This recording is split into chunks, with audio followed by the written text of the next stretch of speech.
It's on. So I'll repeat that just without the story. The obsessions are these, and to take it further, besides the fact that we've all had that earworm, that's an example of, for a person who has obsessive compulsive disorder, what they've got usually are thoughts that they can't get rid of, and they can be very anxiety provoking. They're the kind of thoughts like, I want to kill my mother, and you just can't get this thought out of your head. And so obviously thoughts along that kind of line that you can't get rid of are, they're going to be something we call obsessions. They're going to be anxiety producing, and there's a reaction to it that people with OCD have, and that is the compulsions. Okay, the obsessions are the thoughts, the compulsions are the behaviors. That's a very important distinction. It's a two-part diagnosis. You have to have both parts for this to be diagnosed. And these behaviors can take all sorts of interesting things. And here's, I guarantee some of you have done this. Again, don't diagnose yourself with it, but these are the kind of things where you'll repeat certain behaviors. You can be, the compulsions are the behaviors. So the obsessions are the thoughts that cause anxiety. The compulsions are behaviors which are kind of believed to lower the anxiety somewhat. As long as you're doing these compulsive behaviors, maybe it'll help block out those anxiety producing thoughts. But these can be things where, how many of you have left your house and you had to come back again to make sure the door was locked? And then you maybe even came back one more time, or you go to bed and you got to make sure that door is locked. And, you know, or did you turn the iron off? Of course, nobody irons anymore, so maybe that's a bad example these days. All this permanent press clothing has kind of ruined that example. But or did you turn off the toaster? Did you turn off something? Did you make sure the dogs and the cats were all in the house? How many of you gone back because you didn't do a head count? All these things, we've all done those. Again, don't diagnose yourself just because you've done that. But it becomes, yeah, I understand that, Skylar. Yeah, but you know, when you go to bed, it's done. So those are compulsions. Now, what happens with a person with true OCD? And if you ever want to watch a really good movie, if you haven't seen one, I guess it came out in the late 90s. It's called As Good as It Gets. Jack Nicholson, Helen Hunt, and they both won an Oscar for it. But he plays a great OCD in there.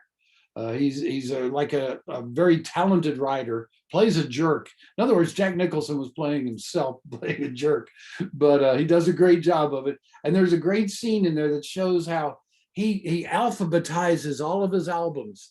And when he goes to wash his hands, he opens up the medicine cabinet and there's just all these wrapped bars of soap in there. And he takes out the first one, he unwraps it, he starts washing his hands. Once he gets them soapy, he throws the bar away. Doesn't keep it to use again. He throws away. Then he grabs another one. He opens it up. He does some more of this and he throws it away. And he goes through a bunch of bars of soap before he's finally convinced that he can get his hands clean that way. And he's just got a bunch of great little behaviors in there. And it's a really funny movie. It's an excellent movie if you ever want to see some OCD example and get some laughs at the same time. Great example of that. Yeah, cleaning is another thing. How many of you just kind of keep cleaning and cleaning? Aaron, is called As Good as It Gets. So that one's recommended just for good entertainment, but boy, does he do a good OCD. Another thing is where you count things. It's almost like the guy in Rain Man. If you ever saw Rain Man, another older movie, where Dustin Hoffman plays the what they used to call, I'm not trying to, I don't know if they still use the term savant or not. They used to call it idiot savant, which is, the term idiot actually came from early psychology. Those early DSMs used that term. There were different terms like idiot and moron, which actually were the descriptive terms of levels of mental retardation. So that's where that term came from. And, you know, it turned into such an insult term, they dropped it a long time ago.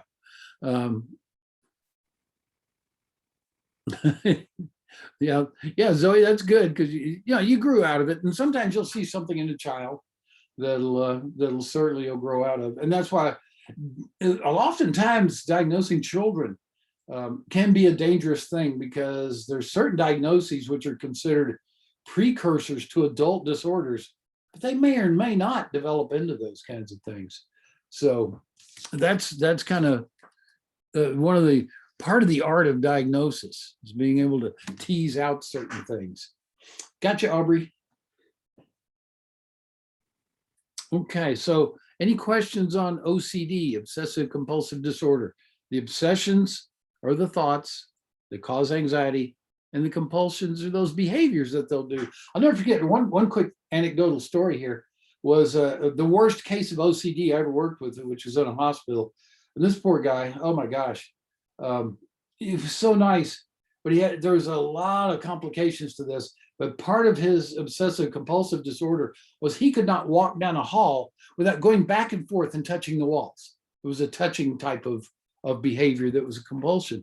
And one of the things we tried to do to help him was we got Tex to walk on both sides of him, to just kind of keep his arms to himself and keep him guided down the hall without being able to go back and forth.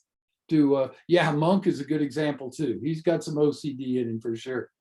But poor Richard just had this, it was just, boy, he would lean back and forth. He wanted so bad to touch those walls.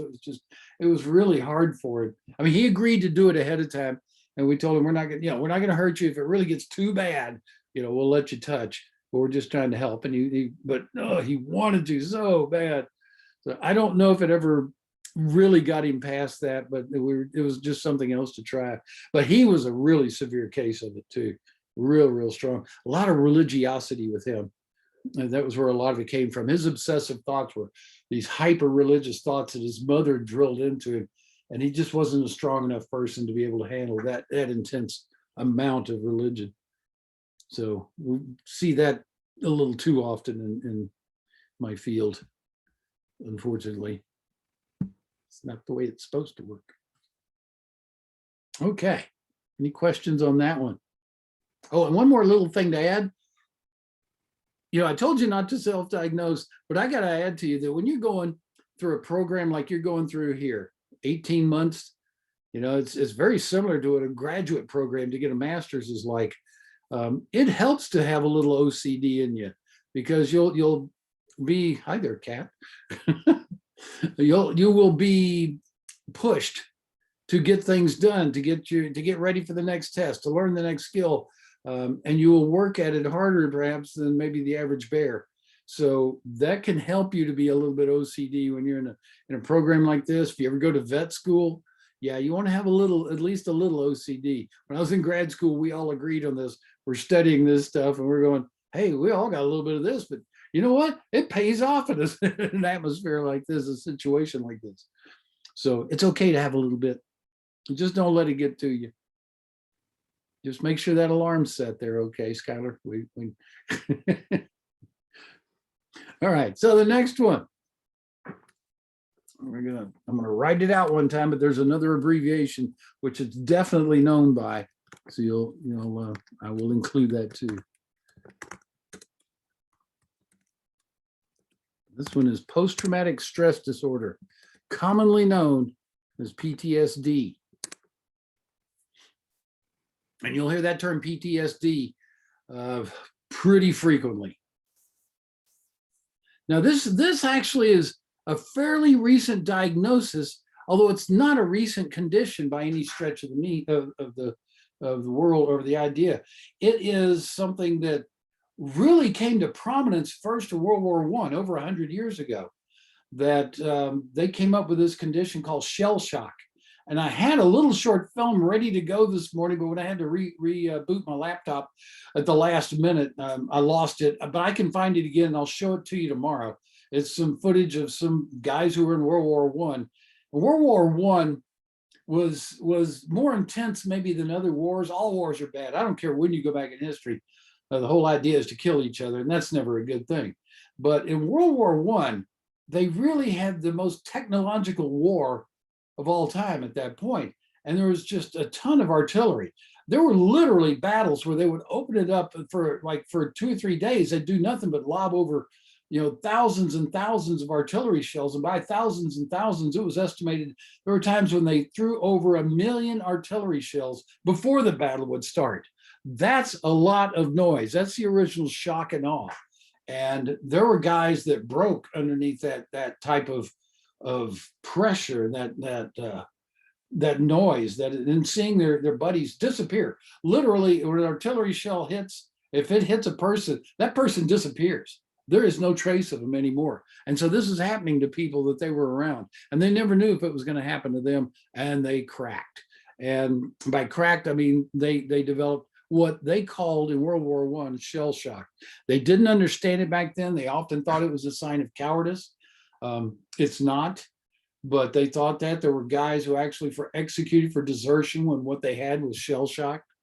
The British government executed several hundred guys, and it wasn't until the 90s that they finally pardoned and apologized for it. And those families had lived in shame because their relative had been executed for cowardice when they weren't being cowards at all. It got to them. So fast forward to World War II. We got a war with even more technology.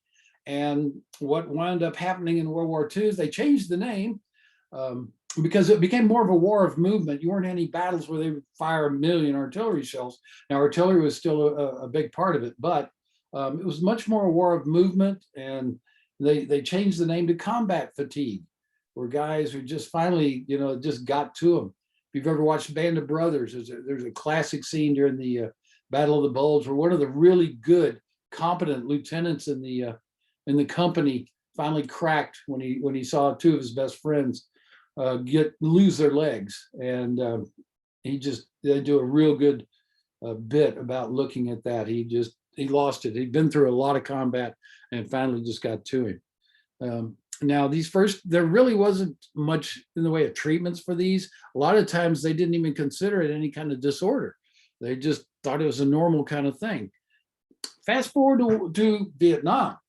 Now you get to a war which was never very popular, to say the least. And there was a lot of problems with even the guys who were coming back from Vietnam. It was a whole different situation. World War I, World War II, they stayed there till the war was over. They all came back together. Vietnam, you were sent over for a year, 13 months if you were a Marine, and then you were shipped back. Literally, guys were pulled out of foxholes in the middle of firefights, sent back to Saigon, put on the Freedom Bird, as they used to call it, which was the airplane which would be taking off from Ton Son Nhut Air Base or wherever, to fly back to the States. And they landed in America. They were given their orders, oftentimes their discharge papers, and sent home. And they didn't come back together. They didn't get the chance to wind down on a ship that took 3 weeks or more to cross the ocean to get them back home with a bunch of other guys who'd just gone through the same thing. It was just one flight. And so these guys got into airports, and by the time the war got really unpopular, they were literally spit on and cursed at and things like that as they got back to the country. And so, this did not help their problems from having been in combat. And so they developed these symptoms that, now this is going to be a lot of things that all of the three of these conditions were typical of what was happening to them. Things like flashbacks. They would have moments where they would feel like they were back in combat again. My best friend in college had spent 16 months in Vietnam. We were walking along one day along the sidewalk when, every now and then, it's like it's cloudy and a random thunderbolt will happen, thunderclap, lightning. And one of those happened pretty close to us, and it made me jump. Now, I didn't go to Vietnam. I got lucky. I told them I was chicken, and they agreed. And so they left me, in a much safer place than my poor friend Dave. But I looked at Dave, I went over to say, wow, that was close. And he was on the ground. He flat out hit the dirt when that sound hit. And he looked up at me like, I didn't need to do that, did I? And I said, hey, don't worry about it. I mean, you got conditioned. If you remember that classical conditioning we talked about, yeah, that was how you survived, was having quick reflexes in situations like that. So, but those were the kind of things that was one of the symptoms. They would have flashbacks. Worked with another guy one time that where we worked, one of the guys that worked in there was from South Vietnam. He'd come over after the war, and he was a good guy, a very good worker and well-respected guy. And this one guy came and he talked to me. He says, I can't help this. He says, I'm not a prejudiced guy, but every time I see him, I'm having these flashbacks. And what the flashbacks were was that so many of the South Vietnamese soldiers weren't as good as soldiers as the Americans were. They weren't as trained as well. And not all of them were as dedicated, I guess, to fighting what was the enemy was the same people that they were. So he had these flashbacks with him and stuff. So we got him into some counseling and all. I know some of the other things that you'll see is that they often either have very intense depression. Depression is very common in PTSD, or their feelings get very blunt. They just don't react to much of anything. They've been through so much that it's really blunted their ability to have feelings, and especially this can affect them in relationships. They often feel like they're re-experiencing the war. They can be very jumpy. They can have lots of anxiety. They often have dreams. That I remember there's a number of the wives of World War II veterans would say, my husband would never talk about it, but then in the middle of the night, he'd wake up screaming or calling out somebody's name, a buddy of his that may have, been killed over there. So that happened a lot. And usually what helped the World War II guys is that they had each other, because there was most males served during World War II. So they had each other. Vietnam, you had a lot of people that didn't even serve, much less like me. I didn't get sent to Vietnam. So they didn't have as many of each other to turn to and talk to and things like that, because that can help a lot. There is a thing in your book that says that our services are taking much better care of our veterans. I'm here to tell you, I'm going to keep it clean, that ain't true. The first word I think of, absolutely false. Yeah, exactly. The first syllable is bull. They don't. Now I do know that there's some people who work in the Veterans Administration that do try, but the VA doesn't put enough resources into this. The government does not take good enough care of the people they sent into harm's way. And you'll hear me get on my soapbox. I could stay on it for the rest of the period, but I won't. My best friend's brother was on a wait list to be seen for his PTSD when he killed himself. And it was a year long.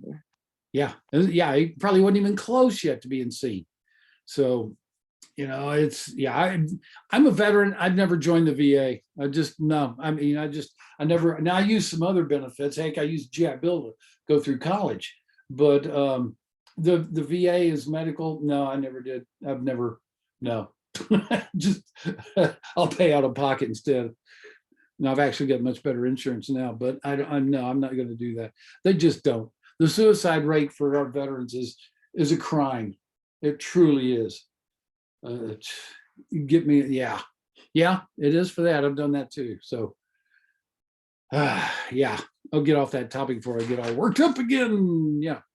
Anyway, any question over these anxiety disorders before I raise my own? Start running for office. You would think the veterans in office would do a better job of taking care of veterans. Just never been a high priority. Okay. Well, the next one I'm going to talk about is pretty interesting stuff. Everybody likes this stuff.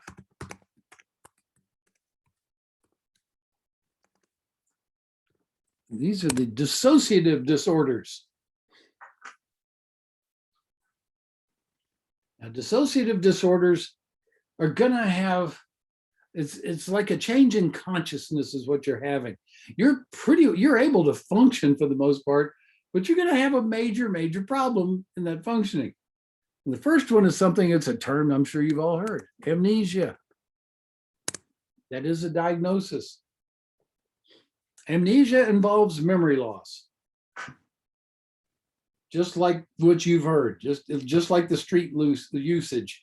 If you have amnesia, what you forget is kind of selective. What you forget is who you are, where you live, who you're married to or going with or parent of, or what your dog's name is. you forget all these personal details. And somebody with amnesia, usually a person that's found with amnesia wandering around doesn't have an ID on them for some reason. But if they did, maybe, I don't know if they would believe that was their actual name and address or not, but they just totally forget who they are. Now, what's interesting about it is the fact that they remember details of other stuff. If you ask them how to do math problems that they knew how to do before, they can still do those. If you ask them, questions of history, like American history, what happened on July 4th, they can remember that. They just forget the personal details that go with their lives. So that's what amnesia is. It's a memory loss that's rather selective, but it's all about them. We really believe that people with true amnesia, and of course there's people who try and fake it, but a person with true amnesia has done exactly that. They've forgotten who they are. And the next one is the same thing, only weirder.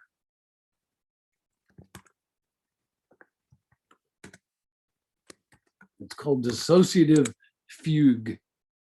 F-U-G-U-E. Don't misspell it. This is a person with amnesia who winds up somewhere else.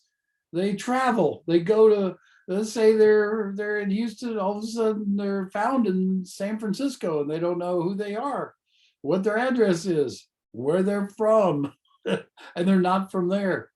So when they have amnesia and they head off somewhere else, it doesn't have to be as far as San Francisco. It could be Austin, San Antonio. Don't go to Dallas. Dallas is, it's a very plastic city.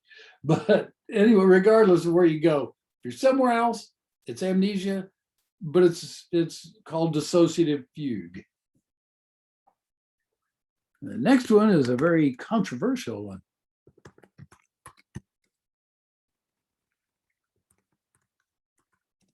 And this is one of the classic ones where they changed the name because too many people were misusing the original name. This won't be the last time you hear this. It's called dissociative identity disorder.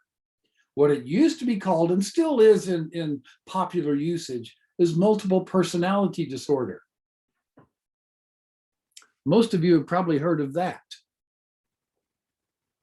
Now, multiple personality disorder consists of a person with more than one personality, and that personality can be very, very different than the original personality that the person was born with. It's believed that most often, it's believed that almost always, that this person was a victim of abuse that got so severe that their defense mechanism, if you will, was to just leave their body and leave something else behind to take the abuse. And so there can be all sorts of different personalities that could go with this. Now, there was a period of time in the 90s, this kind of became the diagnosis du jour, if you will. It was the popular diagnosis. And over time, several diagnoses have had their fad runs. It's like at a certain point in time, bipolar became more popular. Then schizophrenia became more popular. In fact, I even understand that at one time if you got diagnosed with schizophrenia in the United States, if you were in Great Britain, you were much more likely to get bipolar disorder. So these things can have fads. This one definitely had a fad back in the 90s. There was even a special unit in Spring Shadows Glen, which is something else now. It's on Gessner and Kempner, Kempwood, I'm sorry, out in West Houston. That had a unit that was dedicated solely to multiple personality disorders. However, it's really, really rare in truth. This is not something that's common at all. And this can be something, again, that any of us can feel at times. You just don't feel like yourself. But that's not quite the same thing here, because with the multiple personality, and I have met one, we actually, when I was in grad school, we were able to find, there was a guy, we had a good connection. And there was a treatment center in Austin at the time. And this one lady in our psych department knew a guy in that treatment center who agreed to come over. We paid his expenses to come over to Huntsville and talk to the psychology club. And he did.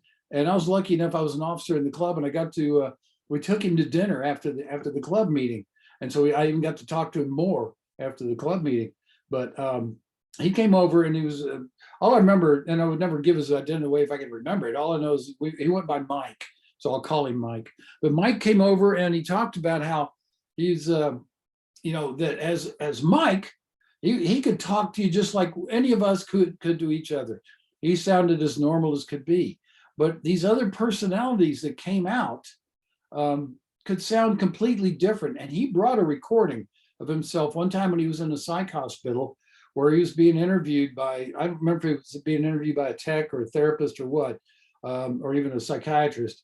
But all of a sudden his voice changed. Mike was not a very big guy, but Mike's voice changed into this roar kind of guy. It was not quite as bad as Walking Dead. He wasn't, but but apparently he started kind of chasing the interviewer around a table and all this got recorded because they were recording the interview to begin with, and they let him have it. So he brought it over, and so we got to hear that tape. It was kind of interesting, but he had some very interesting stories. But the bottom line is that when Mike disappeared and any of the other personalities came out, he was not aware of what was going on. They would do what they would do. And he had one chief second personality that was Puerto Rican. Mike was not Puerto Rican. Mike wasn't Hispanic. Mike was a white guy who had a main secondary personality that was Puerto Rican. And he said the Puerto Rican would often leave him notes so that when he would wake up as Mike again, he would find these notes of what had happened. One of the notes apologized for the terrible haircut that he got when he went to a barber. It was one of those things where they went and looked in the mirror and he's going, oh my God, well, I guess it'll grow back.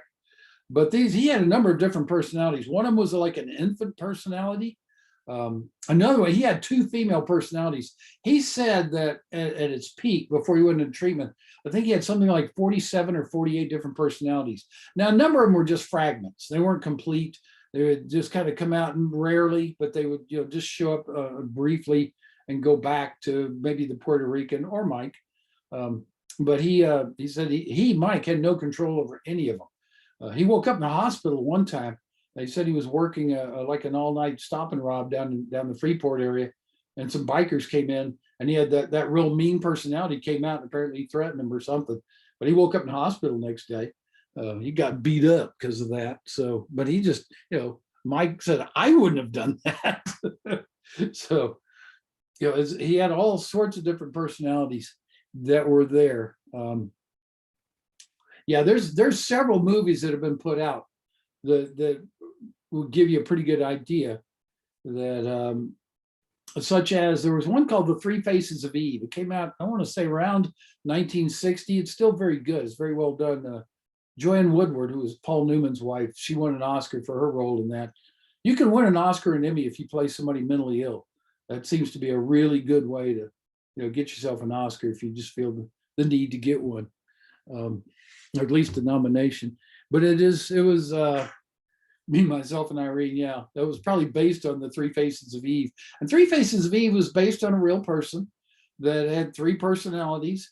And at the end of the movie, going through, really, it was almost Freudian psychoanalysis at the time, because it was a lot more popular at that time.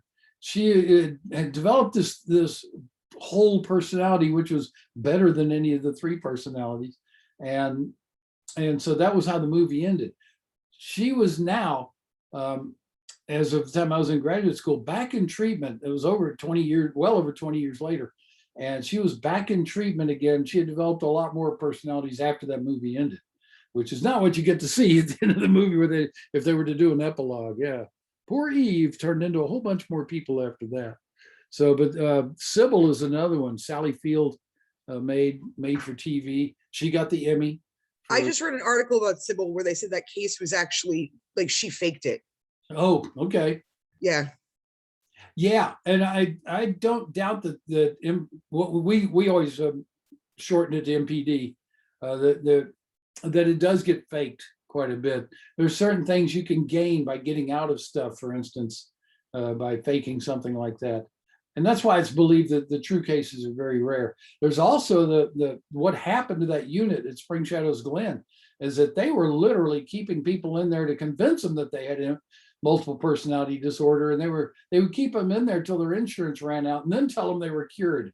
They got sued. And the only reason that they didn't lose was because they lost too many jury members and ran out of alternates. So they had to call a mistrial. It had been too expensive. The people who were trying to sue had run out of money and couldn't keep up the suit.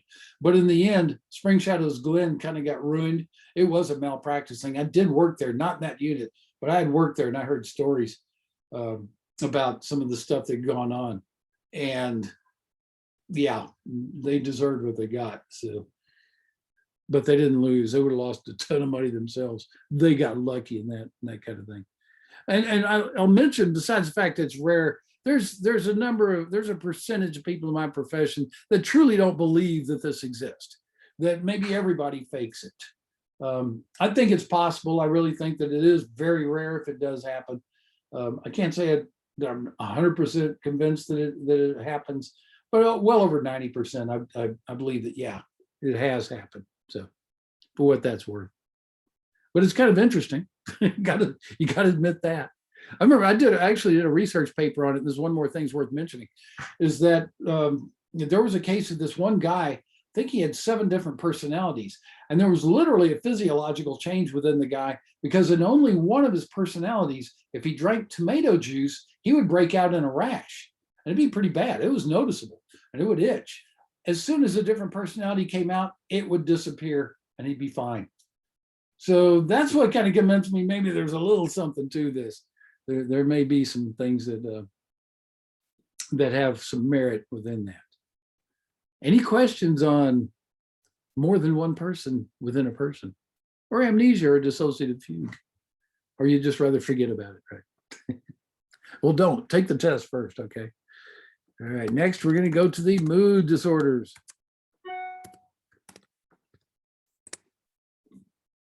And I guarantee all of us have felt these moods. Please don't diagnose, okay? But these are, excuse me, breakfast is backing up all of a sudden. These are very common. These are probably some of the most common things that we run into. There is a likelihood that maybe a few of you do have some problems with this stuff. Again, if you do, I can't be your counselor, remember, I'm out of that loop. I'm only here to teach. It's all I'm allowed to do for within my profession with that. I'm not in here to recruit. So I'm in here for the fun of getting up at 5:45 every morning. Yeah. Depressive disorders. We got more than one. We could do this typing thing. There we go. Depressive disorders. So we've got a few different kinds. The main one, though, is what we call major depression.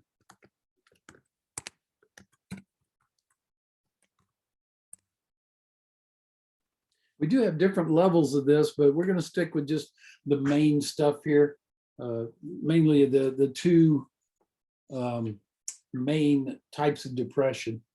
Once we look at major depression, we've got all sorts of different little categories. We've got mild, medium, severe, with or without psychotic features, yada, yada, yada. Single episode, chronic, those kinds of things. So when we make this diagnosis, we have several steps that we go through to get to what we want to be, not necessarily the final diagnosis, but the current one anyway. Hopefully that'll help the treatment. Now, one of the things that you'll always see in all textbooks in psychology is that major depression is unipolar depression. This is opposed to bipolar. We'll get to bipolar later in the class or at the start of tomorrow. But that's the only time you'll ever hear that term used. If we're working, no matter who we're working in, what situation, if you're in private practice, if you're working in a psych hospital, anything in between, we call it major depression. Nobody calls it unipolar depression. That term is used in the textbook to indicate you only go in one direction, and that's down. But it's just not used out in the field. But it's in every textbook. So I don't know why I felt that necessary to mention, but now, obviously, major depression is going to be feeling really depressed, right? That is what you're going to feel if you feel major depression.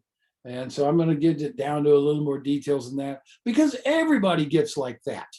That's normal. People that don't get depressed, I worry a little bit more about than the ones that do get depressed. Because I don't know what you do with people who don't get depressed. It's like, well, okay, wait a minute. Do I have to watch out for you? Are you a con person, or what do we got going on here? Do you have a personality disorder, which we get to later in this chapter? And those are fun too. All right.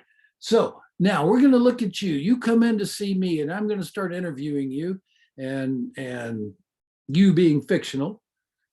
Then you're going to tell me that you feel really depressed. And so I'm going to start asking you some questions, because there's certain criteria here that are important to find out whether you deserve the whole diagnosis, a half diagnosis, or something in between, or even that little category I told you about on Friday called not otherwise specified.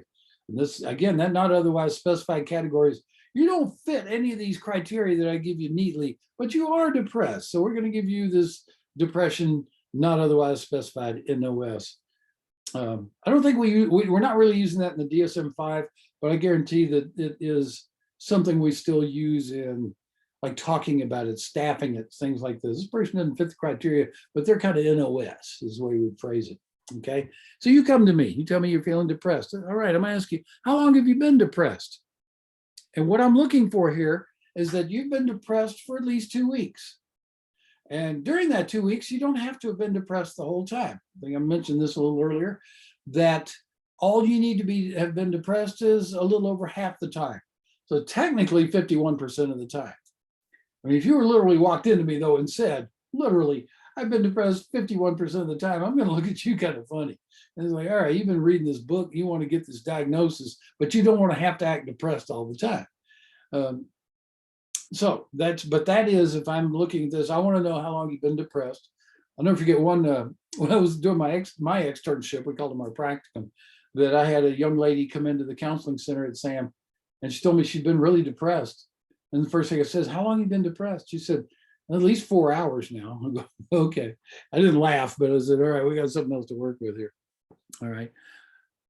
2 main criteria. You have to have had at least one of these to be diagnosed with depression. One is depressed mood. You have to feel depressed.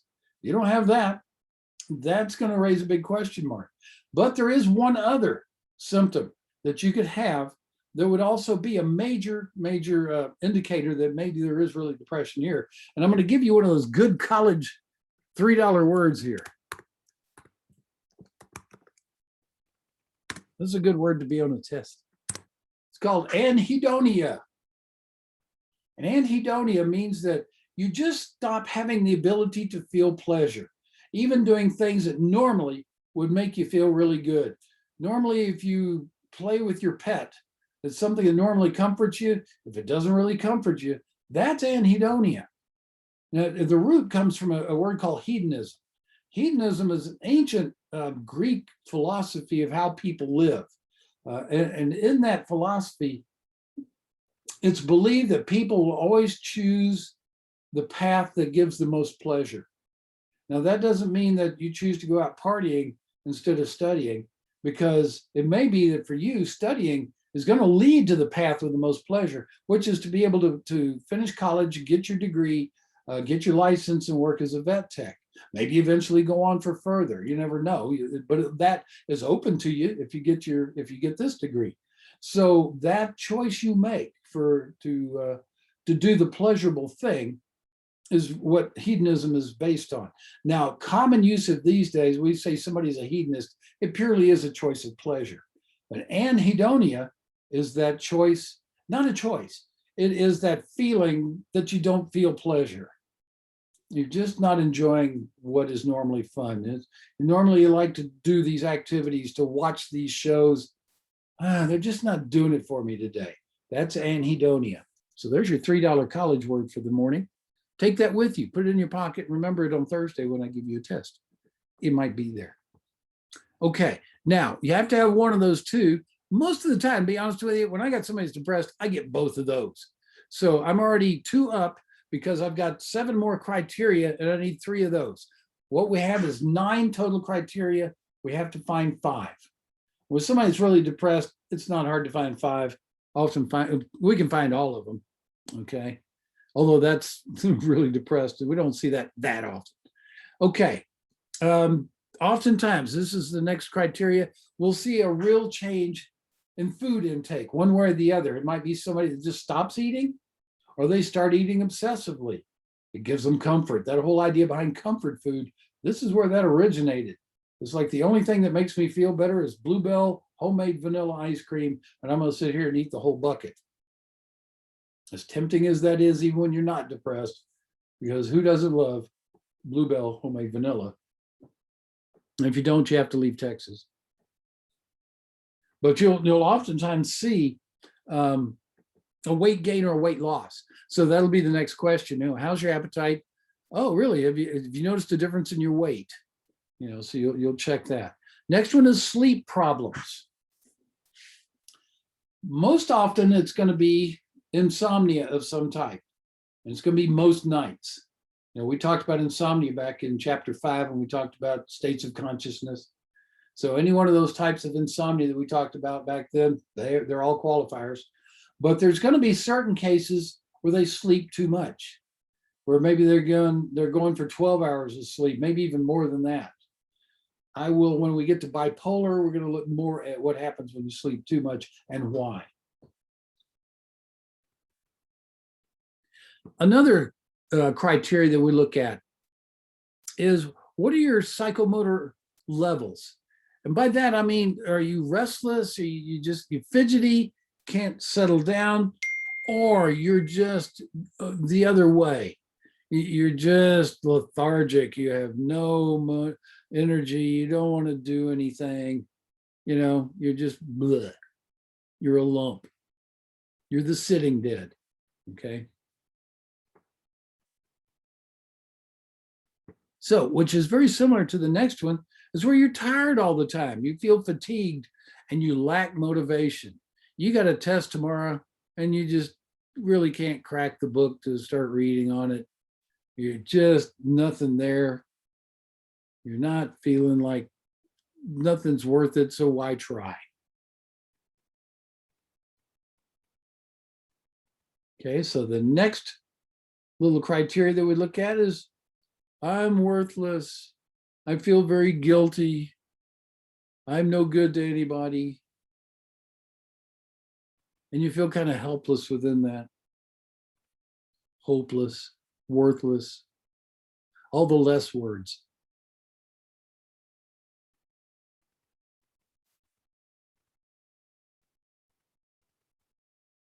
Okay, the next one, next criteria would be problems with concentration. If you ever opened up a book or started to read a magazine, even on the computer these days, and you just kept reading the same line over and over again, you couldn't just seem to grasp it. Like, okay, I just need to stop now. Yeah, it's that inability to concentrate. Your mind wanders really easy, real difficulty in focusing, because you just don't feel like it a lot of times. You just feel too depressed to care enough to take yourself into a different world that reading might take you into. Okay, so one more, and this one is a biggie, certainly not a case of last and least, is that we have what we call suicidal ideation, or what we call ruminations about death. And there's kind of a difference here in the two. Ruminations about death would indicate, yeah, it's a great place to go, isn't it, Viviana? You can tell I got a couple of books, and I don't have all of them in my rearview mirror there. But when we talk about ruminations about death, this is the kind of thing where a depressed person goes to bed at night, doesn't feel like killing themselves, but if they don't wake up tomorrow, if they die in their sleep, that's fine. I'm okay with that. I'm really tired of being here, but they're not actively suicidal. So, sometimes when I'll ask, I remember when I first got in this profession, I was embarrassed to ask people, are you feeling suicidal? There was just something so personal about that question that I had a little trouble when I first got in the biz. I'm way past that now. I don't have any problem at all asking about it. But I always just thought that was just so hard to ask somebody about. But the ruminations about death was, I had to explain that. I mean, do you sometimes just not care whether you live or die? And, that's what when I would get to that, then I could say, I found it easier to ask that than going to, well, then have you been suicidal? It just seemed like a segue I could use. But I've gotten past that now. I can I can ask people now flat out, you suicidal? And it's funny, most of the time, people will be honest about it. And so they'll tell you and say, okay, let's talk some more, because it's time. I gotta get you in the hospital probably if we can't do anything about it right here now. Okay, so those are the criteria. This is what we have to look at when we're diagnosing major depression. There were a few tweaks in that DSM-5, but not really much. They just mostly just kind of changed the wording, but it's the same principles. They didn't make too many changes in that. All right, now there's another type of depression. It's not as serious, but it tends to be more chronic. We call this dysthymic disorder.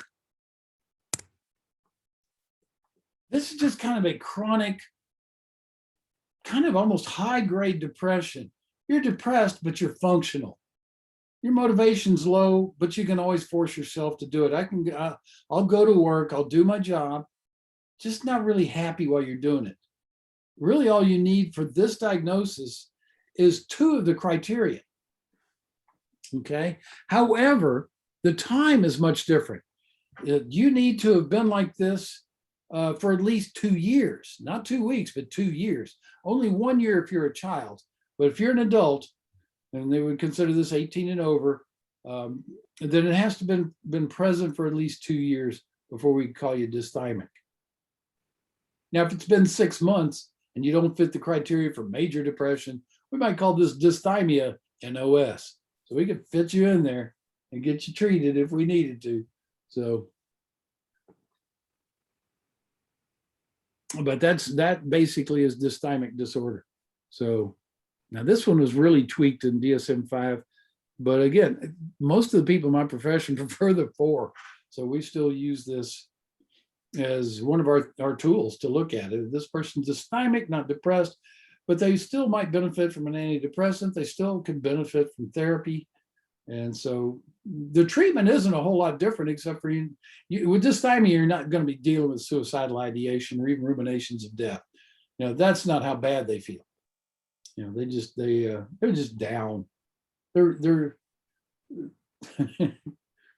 they're really kind of, they're not much fun at the party, I can tell you that. So do you ever notice when you call somebody, you're in a good mood, and you call them and they're depressed, by the time you get off, you're depressed too? That's what these dysthymic people will do to you. You call them up and say, God, I'm gonna feel worse after I hang up with this person. Why am I calling them? So, but that's dysthymia. And again, if you feel like you fit these criteria and you've never been diagnosed before, get yourself to a professional. Let them do it. Don't come to me and ask me what your diagnosis is. I can't, even though I know this stuff backwards and forwards. Okay. And we got another biggie here. Let's do that. Another biggie, a very common one in the biz: bipolar disorder.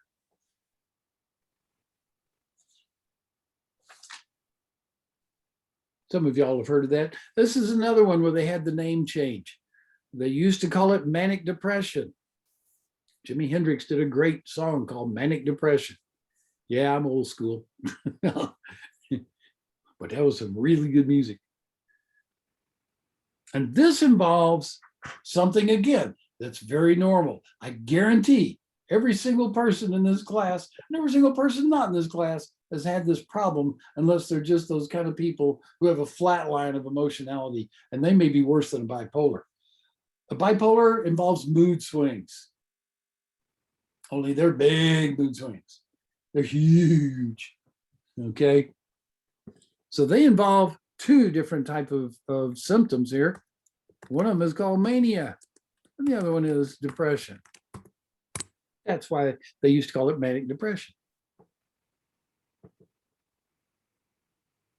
Now, just describe depression, and the real difference, the only real difference in the kind of depression that a manic depressive, old habits die hard, that a bipolar will feel is that they're the ones that crash and burn. They've been high and they use up tons of energy. I'm going to describe mania in just a second.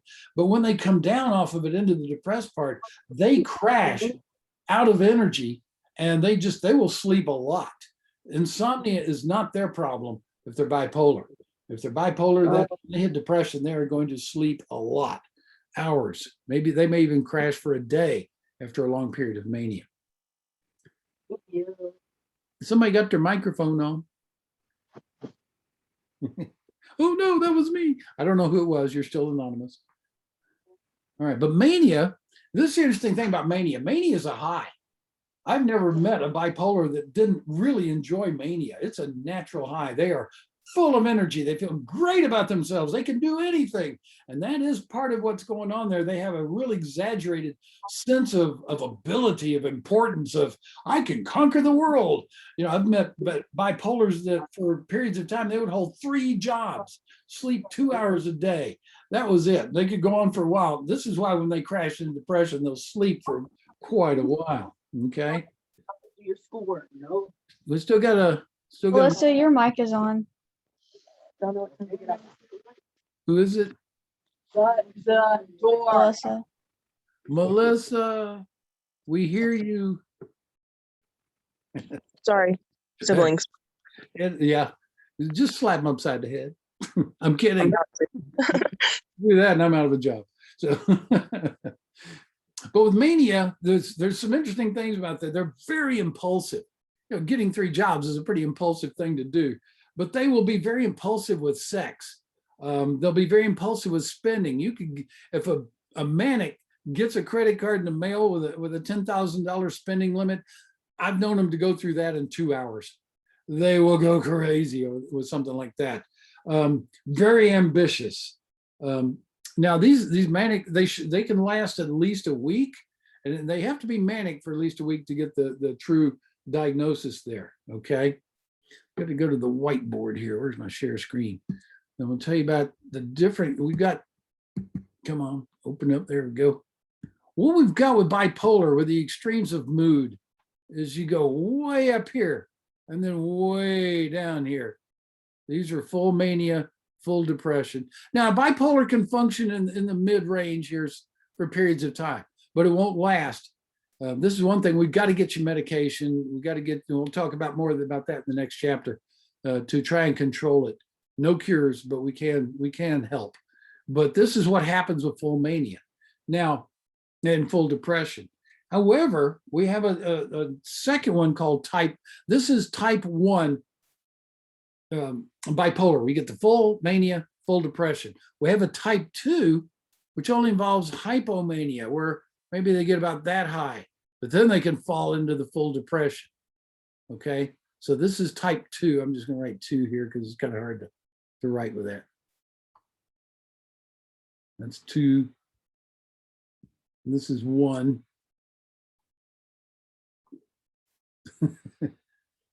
And then we have a third one, which I'll just draw and then I'll type for you back on the regular page. And you go into, it's just an you get exaggerated mood swings. You get hypomania, kind of a dysthymia level of depression, and then you come back up. This is called cyclothymia. And I'll type that word in when I go back to the main screen real quick. And then you got regular mood swings, which most of us have. Every now and then they can get real up or real down, but a bipolar is going to show a really strong pattern. Okay. Nope. I don't know why I put music up there. Get out there. So cyclothymia is one where you just kind of exaggerated mood swings beyond normal. Any questions on what that stuff is? We'll start out tomorrow to talk about what some causes might be of these mood disorders. Okay. All right. That's where we're going to stop today. That was Monday. Lots of depression, but hey, you got some mania in there too. So, you know, you have both ends today, not to mention the fact that through a little anxiety and some multiple personality stuff. I really enjoy my job. I get to talk about this stuff. So without further questions, I'm gonna let y'all go. Have a good rest of Monday if there's such a thing. And I will see y'all tomorrow. Take care. See you tomorrow. Bye, Mr. Stay Cookie. safe.